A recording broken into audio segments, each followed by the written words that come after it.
لیکن آپ تو ابراہیم علیہ السلام سے ہمیں یہی تو سبق ملتا ہے.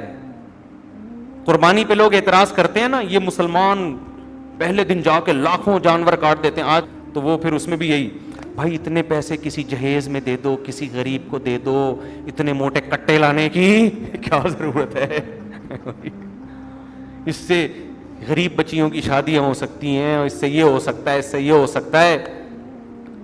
تو ہمارے مذہبی اسکالرز ان اعتراضات کے جواب بھی دے رہے ہوتے ہیں. وہ جواب اپنی جگہ درست ہیں کہ بھئی اس سے معیشت بلند ہوتی ہے, بڑی حکمتیں وغیرہ وغیرہ, لیکن اس کا اصل جواب پتہ ہے کیا ہے؟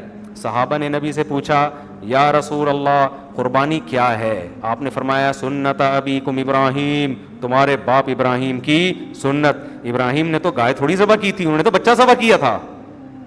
کیا مطلب؟ اللہ نے ابراہیم کو کہا بیٹا ذبح کرو, لٹا دیا ذبح کرنے کے لیے. اس کی کوئی لاجک بنتی تھی؟ گائے کی تو پھر بھی بنتی ہے, گوشت خود بھی کھاؤ گے, غریبوں کو بھی کھلاؤ گے, اور جو گائے بیچنے والے ان کی وہ معاشی ترقی کریں گے. ایسا ہی ہوگا نا, لوگوں کو پروٹین ملے گا کھانے کو. گائے کے گوشت میں بہت زیادہ پروٹین ہوتا ہے.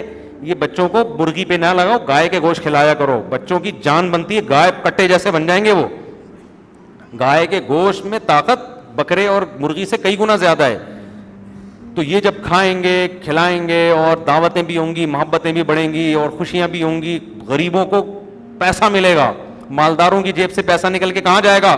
غریبوں.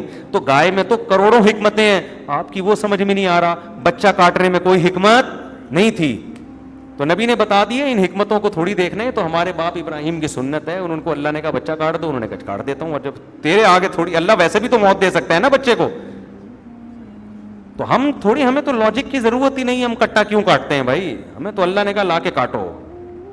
ٹھیک ہے, غریب کی مدد بھی کرو, وہ 3 دن کے علاوہ ہے. 3 دن کے بعد پھر کٹا کاٹو گے کوئی ثواب نہیں ملے گا. تبھی فقہا نے لکھا ہے کٹا لے کر آئے نا, 3 دن تک نہیں کاٹا, اب کٹنا نہیں ہے. اب چوتھے دن کاٹنے میں کاٹنے کا ثواب نہیں ملے گا. اب قربانی گئی. اب یہ کٹا اٹھا کے کسی غریب کو دے دو یا کباب بنا کے کھا جاؤ, اب قربانی نہیں ہے. ہاں اس کی قضا واجب ہے, تو قضا بھی ایسا ہی ہے کہ جانور نہ کاٹو, پورا پیسے صدقہ کر دو. اب کاٹ دیا تو پھر گوشت صدقہ کرنا پڑے گا.